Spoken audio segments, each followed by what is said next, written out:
Benarkah yang disalibkan bukan Yesus tetapi Yudas Iskariot?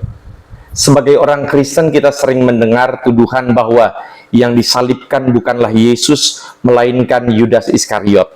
Mereka yang menyebarkan klaim ini sering mengutip dari sebuah kitab yang disebut Injil Barnabas. Benarkah demikian? Mari kita cek faktanya. Video ini saya buat bukan untuk para penyerang iman Kristen, karena mereka itu sebenarnya tidak butuh jawaban.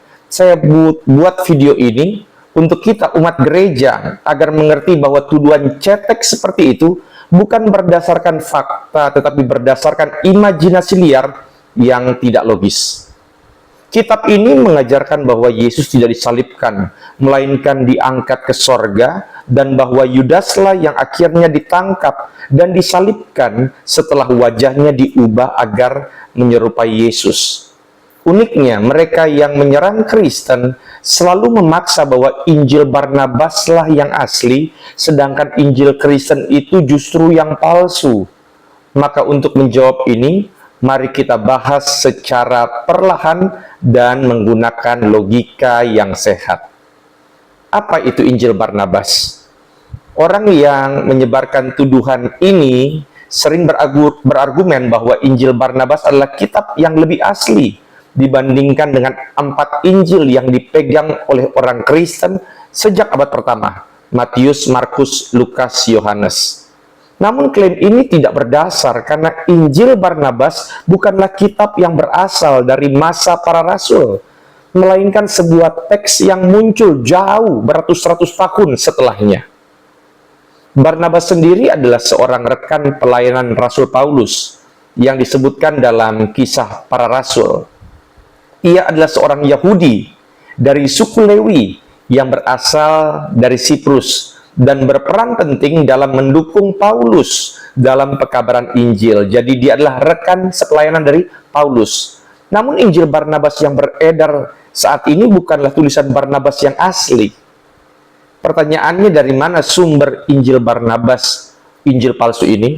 Injil palsu ini tidak ditemukan dalam sumber-sumber Kristen mula-mula. Dan para bapak gereja abad pertama sampai abad yang keempat, abad yang kelima, itu tidak pernah menyebut atau bahkan mengutip Injil palsu ini. Injil Barnabas mulai dikenal secara luas di dunia barat pada abad ke-20, terutama setelah diterjemahkan ke dalam bahasa Inggris dan bahasa lainnya. Salah satu tokoh pertama yang mempublikasikan Injil Barnabas adalah George Sale, seorang orientalis Inggris yang menyinggungnya dalam Pengantar karena dia pernah menerjemahkan kitab suci agama lain pada tahun 1734. Kemudian pada abad 19 dan 20, beberapa pemimpin dari golongan yang suka menyerang iman Kristen ini mulai mempromosikan Injil palsu Barnabas ini karena isinya itu mendukung pandangan mereka tentang Yesus yang tidak disalibkan, tetapi Yudaslah yang disalibkan.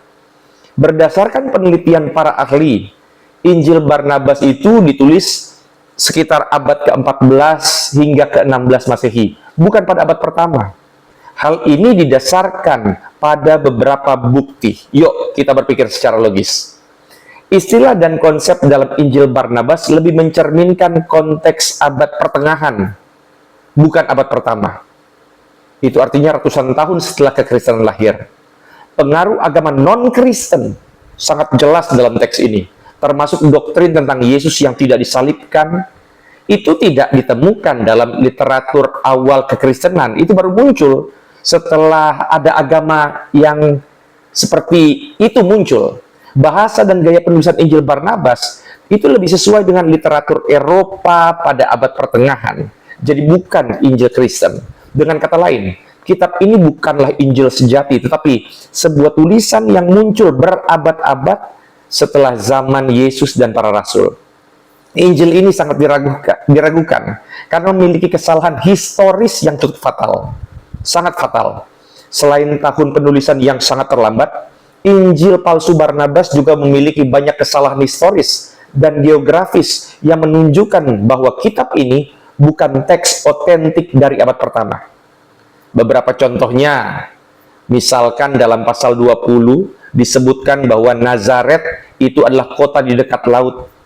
Injil Barnabas itu menyatakan bahwa Yesus berlayar ke Nazaret. Padahal Nazaret adalah kota yang tidak memiliki akses laut ataupun danau. Maka sudah pasti penulis Injil Barnabas bukanlah orang Yahudi. Bahkan hampir pasti dia bukan berasal dari tanah Yudea atau Israel yang merupakan tempat pelayanan Tuhan Yesus. Sedangkan Barnabas sendiri aslinya itu orang Yahudi. Maka ini sudah pasti bukan Barnabas. Yang kedua, dalam pasal 3, Pontius Pilatus disebut sebagai gubernur saat Yesus lahir. Ya, Injil Barnabas menyebutkan bahwa Pilatus berkuasa saat kelahiran Yesus. Padahal dalam sejarah, Pilatus baru menjadi gubernur Yudea itu tahun 26 sampai 36 Masehi, jauh setelah Yesus lahir. Ini membuktikan bahwa penulis Injil yang mencatut nama Barnabas ini tidak hidup pada masa itu. Sangat berbeda dengan Matius, Markus, Lukas, Yohanes yang memang hidup pada rentang masa tersebut.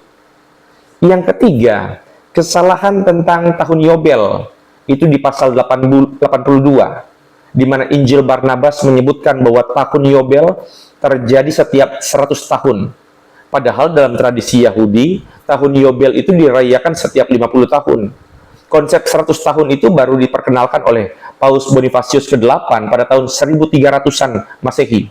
Dari sini bisa disimpulkan, entah Injil ini baru ditulis setelah tahun 1300 Masehi atau kemungkinan kedua, bahwa penulis Injil ini sama sekali bukan orang Kristen atau pengikut Yesus. Berarti kita sudah mulai bisa menyimpulkan dari mana sumber ini berasal. Kesalahan-kesalahan ini semakin membuktikan bahwa Injil Barnabas bukanlah kitab yang otentik, melainkan sebuah teks yang dibuat jauh setelah zaman Tuhan Yesus. Mengapa Injil Barnabas tidak bisa dipercaya selain alasan di atas? Yang pertama, dia ditulis dalam bahasa yang tidak sesuai dengan zamannya Barnabas yang asli. Seluruh perjanjian baru dari Injil Matius sampai kitab Wahyu itu ditulis dalam bahasa Yunani. Sedangkan naskah Injil Barnabas yang ditemukan itu dalam bahasa Italia dan Spanyol, bukan dalam bahasa Yunani, Ibrani, atau Aram yang digunakan pada abad pertama. Agak aneh jika ada kitab yang mengakui dirinya sebagai tulisan Kristen, tetapi ditulis dalam bahasa Italia atau Spanyol. Karena di abad pertama kekristenan belum menyebar sampai Italia dan Spanyol secara luas. Yang kedua, kitab ini tidak diakui dalam kanon kitab suci. Sejak awal, gereja menetapkan kanon kitab suci untuk mengukur apakah sebuah kitab, khususnya perjanjian baru, itu adalah bagian dari kitab yang diwahyukan Tuhan atau tidak, berdasarkan beberapa hal, yaitu keaslian, artinya harus ditulis oleh Rasul.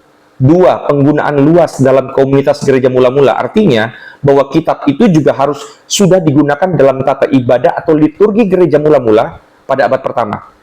Yang ketiga itu konsistensi dengan wahyu Tuhan yang telah disampaikan melalui para rasul, yang artinya tidak boleh bertentangan satu dengan yang lain. Injil Barnabas itu tidak termasuk dalam kanon Alkitab karena tidak memenuhi kriteria ini. Dan selain itu, kitab Injil Barnabas ini bertentangan dengan Injil yang lain. Dia bertentangan dengan Injil Matius, Markus, Lukas, Yohanes yang secara konsisten menyatakan bahwa Yesus disalibkan dan bangkit pada hari ketiga. Dari mana kita tahu bahwa tulisan Matius, Markus, Lukas, dan Yohanes itu yang benar, sedangkan informasi dari Injil Barnabas itu palsu? Karena peristiwa penyaliban Yesus juga didukung oleh berbagai sumber sejarah, termasuk catatan sejarawan non-Kristen seperti Yosefus dan Tacitus. Itu non-Kristen. Kesimpulannya, tuduhan bahwa Yesus tidak disalibkan dan bahwa Yudas yang menggantikannya itu hanyalah propaganda berdasarkan kitab yang tidak memiliki dasar historis yang kuat. Injil Barnabas penuh dengan kesalahan kronologis, geografis, teologis yang menunjukkan bahwa kitab ini bukan berasal dari zaman Yesus atau Barnabas, melainkan ditulis berabad-abad kemudian. Sebagai orang Kristen, kita tidak perlu terpengaruh oleh klaim-klaim yang tidak berdasar ini. Kitab suci kita telah terbukti otentik, diilhami oleh Allah, dan dengan jelas mengajarkan bahwa Yesus memang disalibkan, mati, dan bangkit untuk menebus dosa manusia. Itulah inti dari ajaran Injil yang sejati.